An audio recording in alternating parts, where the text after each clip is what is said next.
Olá, tudo bem com vocês? Sejam novamente muito bem-vindos, muito bem-vindas ao Catequese em Cristo. Eu sou Maurício e estamos iniciando neste momento o encontro número 21. Olha só quantos passos a gente já deu em nosso processo aí, nossa jornada catequética. Estamos aqui falando do Antigo Testamento ainda, os livros proféticos. Chegamos agora no último subgrupo, ou seja, a nossa última abordagem sobre o Antigo Testamento, falando dos profetas menores. E vocês vão ver que são muitos livros. Então talvez esse vídeo fique um pouco mais extenso que os demais, mas é necessário para que a gente mantenha uma coerência, para que a gente não corte os assuntos no meio. Talvez esse vídeo fique um pouquinho maior. Peço que vocês tenham paciência comigo, porque nós temos vários assuntos para poder apresentar. E se ficar muito longo, cansar muito, talvez vocês possam aí, de acordo com a organização, dividir em 2 momentos. Espero que não, espero que vocês consigam vivenciar essa etapa de uma vez só. Então vamos lá, Encontro 21. Já desejo de início para todos vocês e também para mim, para minha própria família, que o nosso Senhor Jesus Cristo esteja conosco hoje e sempre. Que Maria Santíssima possa carinhosamente espalhar sua intercessão e rogue sempre a nós junto a seu Filho Jesus. Amém? Vamos lá? Encontro 21, Antigo Testamento, Profetas Menores. Olha aqui, falava para vocês que a gente está no último momento, último ponto do Antigo Testamento. Nossa próxima abordagem bíblica, daqui uns 2 vídeos, já vamos entrar nos Evangelhos. Vamos lá então. Livros proféticos, já entendemos o que é, já falamos dele, um pouquinho para trás. Falamos dos profetas maiores, Lamentações e Baruque, no vídeo anterior, sobre a Bíblia, E agora vamos falar dos profetas menores. Lembrando, nós estamos no momento onde a gente intercala um vídeo sobre um tema bíblico e outro sobre um tema cristão, não necessariamente bíblico. Combinado? Profetas menores. Por que eles têm esse nome?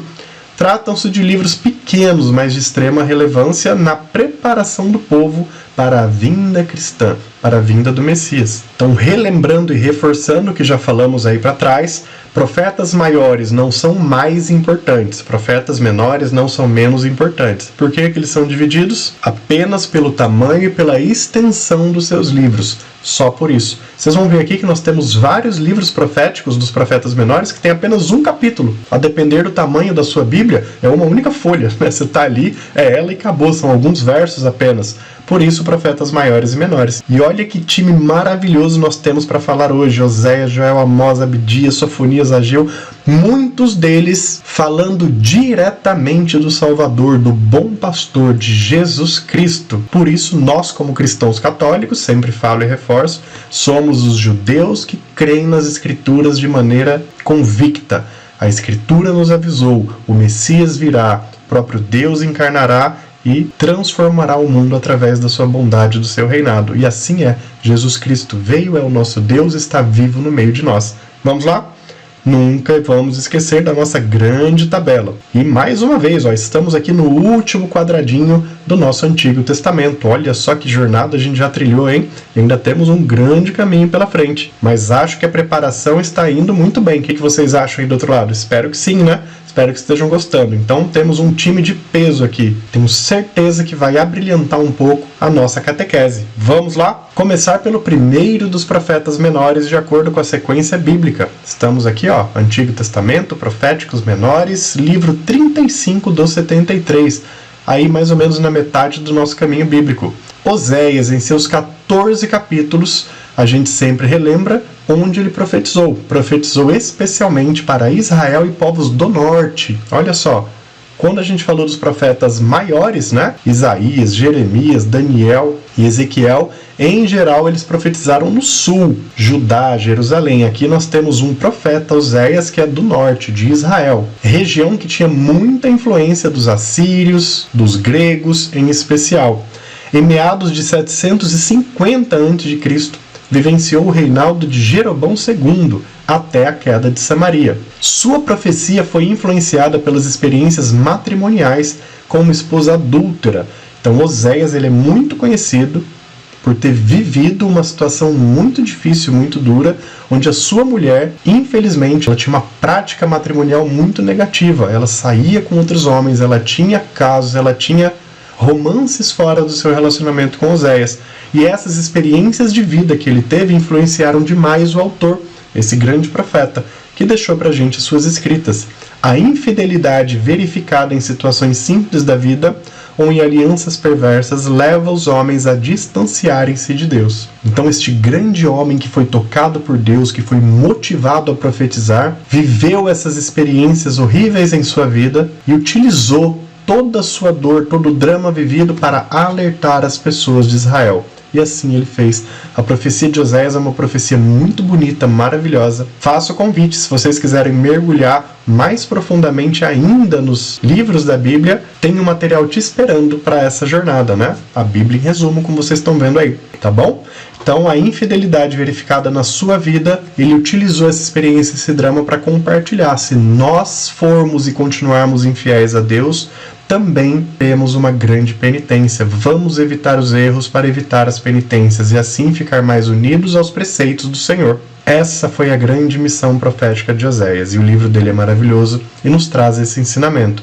Depois de Oséias nós temos Joel, o livro número 36 da nossa caminhada bíblica. Um livro menorzinho, apenas 4 capítulos, profetizou para Judá e povos do sul, mas o período de profecia dele é desconhecido, né? Então, lembrando que Judá e povos do sul, estamos falando da região de Jerusalém, região ali que fazia fronteira com a Pérsia, a Babilônia, Moabe, abaixo com o Egito, ok? Sempre é bom nós termos esse entendimento do mapa, de toda aquela parte territorial, para que a gente compreenda melhor as escrituras sagradas.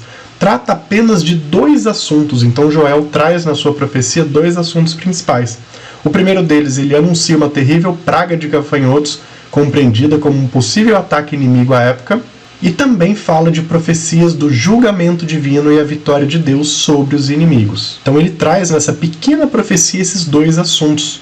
Muito provavelmente ele utilizou aqui uma metáfora da praga dos gafanhotos para que a mensagem profética dele pudesse chegar a mais lugares, a mais pessoas, sem ter a interferência dos seus oponentes, né? Então se utilizava aí de algumas histórias para que ele pudesse dar o recado profético. É conhecido como o profeta do Pentecostes, pois Pedro cita Joel no discurso que faz lá em Atos dos Apóstolos. Quando Pedro e os demais apóstolos de Jesus recebem o Pentecostes, a descida do Espírito Santo sobre suas vidas, no discurso que Pedro faz naquele momento, ele cita o profeta Joel pela força que ele teve por preparar e defender seus compatriotas, seus irmãos hebreus, de ataques, preparando-os, né? Dizendo, olha, por favor, estejamos convictos de que o Senhor está ao nosso lado. Esse foi o profeta Joel. Vocês percebem que são profetas que eles tiveram ações muito específicas na preparação do povo. Cada profeta, especialmente desses que nós veremos hoje, ele teve a sua missão, ele teve a sua peça de um quebra-cabeça maravilhoso, que era a preparação da vinda do Senhor. Vamos lá? Falamos de Oséias e Joel, agora Amós. Eu, particularmente, sou um fã incondicional dessa profecia. Eu acho ela maravilhosa, vocês vão entender por quê.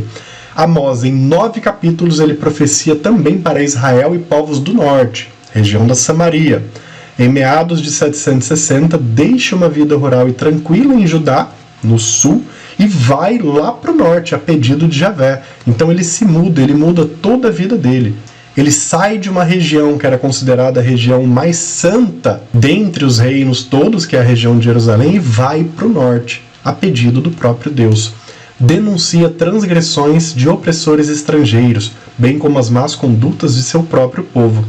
Olha só por que eu acho ele bastante interessante. Ele é conhecido por espalhar em suas profecias o nome dos israelitas hipócritas que se julgavam salvos. E ele também previu a queda de Israel. Amós sai da sua terra no sul, uma região até tranquila, boa, ele tinha uma vida pacata, vai para o norte, onde tudo era mais atribulado, e ele começa a listar o nome dos judeus hipócritas, que estavam talvez sendo convictos com os opressores. Estavam ali talvez facilitando toda a ação dos povos estrangeiros que queriam dominar Israel e tirando proveito disso. Amós vai listando, foi fulano, ciclano, beltrano, e vai profetizando. Você imagina como que esse homem não sofreu. Mas a profecia e as atitudes dele, muito certamente, por estar aqui nessa coleção bíblica, afetaram diretamente o projeto de Deus para nossas vidas. Saímos de Amós, vamos para Abdias. Estamos aqui no livro 38 da nossa sequência bíblica. Apenas um capítulo, é uma pagininha. Se você tiver uma bíblia dessas um pouco maiores, às vezes não é nem a página inteira, tá bom?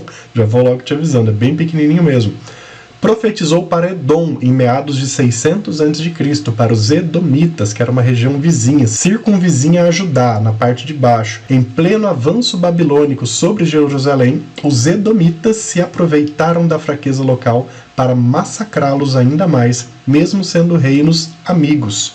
Abdias fala a Edom sobre o mal usurpador que se sobrepõe à benevolência dos necessitados. Então, em resumo, esse profeta, o que ele faz? Judá, Jerusalém, está sendo totalmente massacrada por povos estrangeiros, especialmente os babilônicos. E historicamente eles tinham um reino que era próximo deles, que era o reino de Edom, dos Edomitas, onde eles eram parceiros, eles tinham uma relação amigável. O que acontece? Os Edomitas, nesse período, eles veem que Judá está sendo massacrada, ao invés de ir lá ajudar, eles vão como aves de rapina para massacrar ainda mais, fazer saques, cobrar mais impostos, roubar os tesouros deles. Eles vão para detonar e acabar ainda mais com Jerusalém e com toda a região de Judá.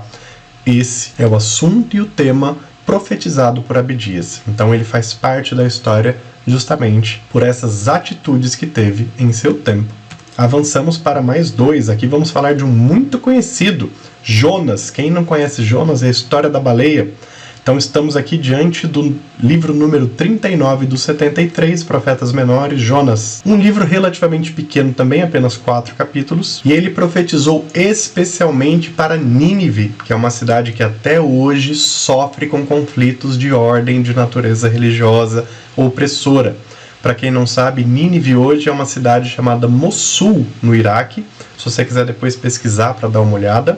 E é uma das cidades iraquianas que faz parte desses grandes confrontos islâmicos que existem até os dias de hoje. Para vocês perceberem como aquela região sofre com muitos problemas territoriais, de relacionamento, de cunho religioso até hoje. Possivelmente a profecia se passa em período pós-exílio da Babilônia, quando o nacionalismo radical dominava o povo judeu. Então os judeus eles estavam numa fase de reconstrução. Lembra que acaba o período do exílio babilônico, Esdras e Neemias vão voltando e repatriando o povo, fundam o judaísmo como uma religião organizada, e isso traz um grande poder, não apenas religioso, mas também patriótico ao povo. E é nesse momento que Jonas está ali profetizando para esse povo de Nínive. Vamos entender por quê. Jonas reflete que Deus é um Deus de todos, dos perdidos e dos sensatos. Ainda que o pecado e as investidas de destruição moldem Nínive, o que acontece até hoje, Deus é maior que o pecado e oferece seu reino a todos. E todos nós sabemos um pouco da história de Jonas, mas esse daqui é o entendimento, é a reflexão do que ele traz na história. Nós sabemos que durante a sua jornada profética, Jonas tenta fugir dos pedidos e desígnios de Deus, que combatesse tudo isso que acontecia em Nínive. Então ele tenta fugir, ele entra num barco pelo Mediterrâneo, e acontece toda a história dele ser engolido por um grande peixe, que a gente hoje compreende como uma baleia, passa por toda aquela situação, aquele período, tem um arrependimento e volta para fazer o que Deus lhe pediu. Então essa é a profecia de Jonas. Fazer com que as pessoas dessa cidade, que era uma cidade tão complicada, pecaminosa e opressora, tivessem o entendimento de que Deus é o Deus de todos e que os judeus mantivessem firmes em sua fé, mesmo diante das adversidades. Saímos de Jonas, entramos em Miqueias, também um grande profeta. Temos aqui uma profecia de 7 capítulos, livro número 40 dos 73. Profetizou para Judá e povos do sul, em meados de 700 a.C. Vocês percebem que muitos destes profetas, eles tiveram ali a sua atividade profética em períodos muito próximos aos exílios, que era quando mais o povo de Deus precisava de orientações. Então Deus se fazia falar através desses homens santos, que deram muitas vezes suas vidas para profetizar aquilo que o Senhor lhes ordenava. É o caso também de Miqueias. Ele se concentra em rechaçar os compatriotas, judeus injustos e poderosos que dedicam sua vida a usurpar os mais humildes para amontoar mais riquezas. Olha só, uma profecia bem parecida com a de Amós. Lembra que eu comentava? Miqueias profetiza a vinda do Senhor, que assumirá o trono de Israel, que nasceria na pequena cidade de Belém. Olha só o detalhe que esse homem traz sobre a vinda de Jesus. É de arrepiar a gente, né? E ainda existem o grupo de judeus que não creram na vinda do Senhor. Então, Miqueias tem essas duas grandes mensagens super importantes, né? Ele rechaçava e denunciava os compatriotas que se aproveitavam do povo, e também na sua profecia ele diz que o grande Senhor nascerá, assumindo o verdadeiro trono de Israel, na pequena cidade de Belém. Não é para ser coincidência, é para ser uma preparação da vinda do nosso Senhor Jesus. Vocês estão vendo como essas profecias, mesmo com pequenas escritas, elas são de valor inestimável para o nosso crescimento catequético? Vamos agora falar de Naum, mais um profeta menor que profetizou também, assim como Jonas, especialmente para Nínive. E por que existiram profecias específicas para Nínive? Porque Nínive era uma cidade muito poderosa nessa região do Iraque, a antiga Babilônia. Então, através de Nínive, eles conseguiam controlar muitos massacres, muitas atividades ruins. Por isso que alguns profetas tiveram ação específica e direcionada à cidade. Meados aqui de 650 a.C., 3 capítulos. Neste período, Nínive dominava Israel e parte de Judá, que viviam o drama do exílio, da dominação econômica e também cultural, claro, religiosa. Naum anunciou a queda do grandioso império assírio, opressor de Israel, revelando que ninguém é maior que Javé e que nenhum poder humano é eterno. Então Naum foi mais um dos profetas que direcionou mensagens de que o homem não é senhor de absolutamente nada, de que há um único Deus e ele que opera todas as coisas. E todas essas profecias, elas tinham uma missão muito grande de reanimar, de dar forças espirituais para que esse povo judeu não desistisse dos preceitos do Senhor. Naum é mais um desses homens incríveis que dedicaram sua vida a falar por Deus. Avançamos agora para Abacuque, um outro profeta, também considerado menor. Vocês vejam aqui que o tamanho aqui da profecia, o livro dele é apenas 3 capítulos, profetizou para Judá e povos do sul, meados de 605. Aqui a gente ainda estava no período pré-exílio da Babilônia, ok? O exílio ainda não tinha acontecido. Então, nesse período pré-exílico, Maurício, mas você comentou em outras profecias, 650, 700, que havia um período exílico, era o assírio, que eram os reinos que dominavam aquela região. Assírios, egípcios embaixo, babilônicos a leste, então eram vários reinos sempre tentando entrar em Israel. Por quê? Se alguém estivesse perguntando, meu Deus, mas por que Israel, Judá sempre foram tão assediados e massacrados? Porque a região da Terra Prometida é uma região estratégica, que fazia um acesso ao Mediterrâneo para os povos do Oriente. Então todos esses grandes países, essas grandes nações e impérios que ficavam mais ao Oriente, como Babilônia, Pérsia, Índia, Assíria, eles precisavam de contatos marítimos com o Mediterrâneo para poder se comunicar com o resto do mundo naquela época.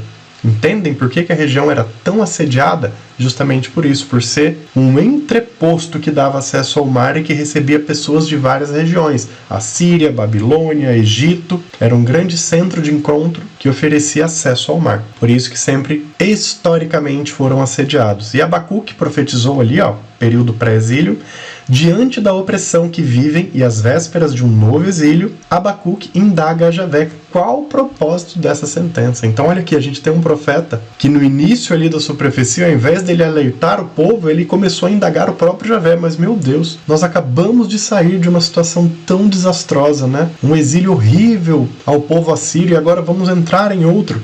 Javé expressa que os desmandos devem ser corrigidos pela raiz e que os justos não apenas viverão o exílio, mas sua fidelidade garantirá a reconstrução do projeto de Deus. Está aqui um Deus que coloca seu povo num caminho difícil de acordo com aquilo que eles praticaram de mal e de ruim, não por ódio, mas por amor, correção e pela necessidade de preparar essas pessoas para o projeto de salvação.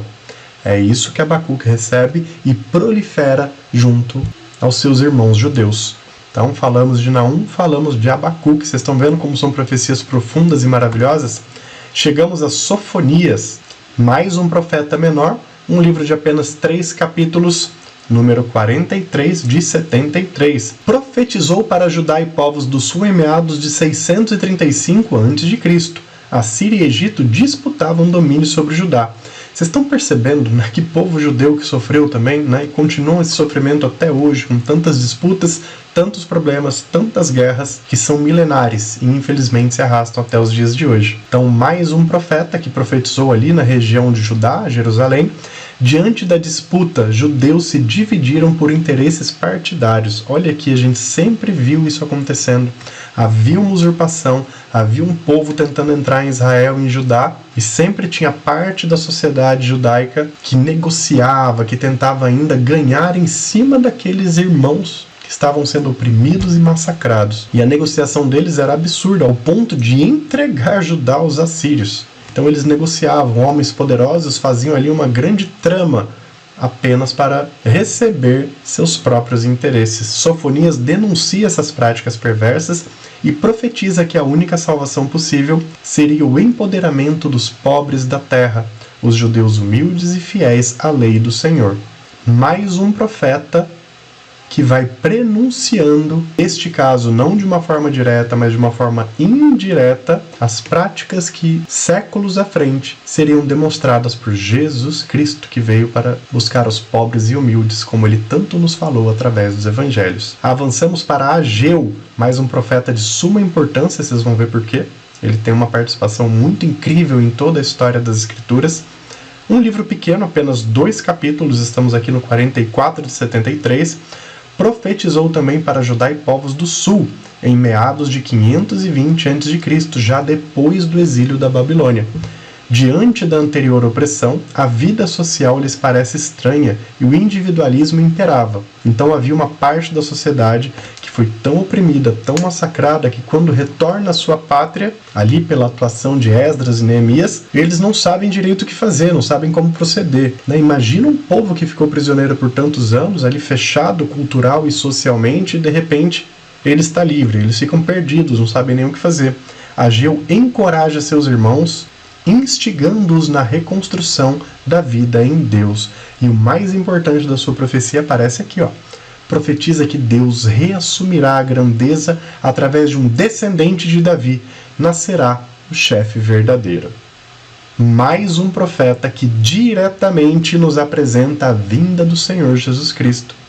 E ainda assim, há o grupo, não apenas naquele tempo, mas até os dias de hoje, que não creem que as Escrituras falavam de Jesus. Mas com a graça de Deus, nós que estamos aqui, cristãos católicos, temos a convicção de que o Senhor Jesus fez valer cada linha dessas Escrituras, veio ao mundo como homem, ressuscitou e hoje nos espera na morada eterna junto com Ele. Eu não tenho dúvida disso. Tenho certeza que você também não. E vamos aqui para os 2 últimos profetas menores. Estamos falando de Zacarias neste momento.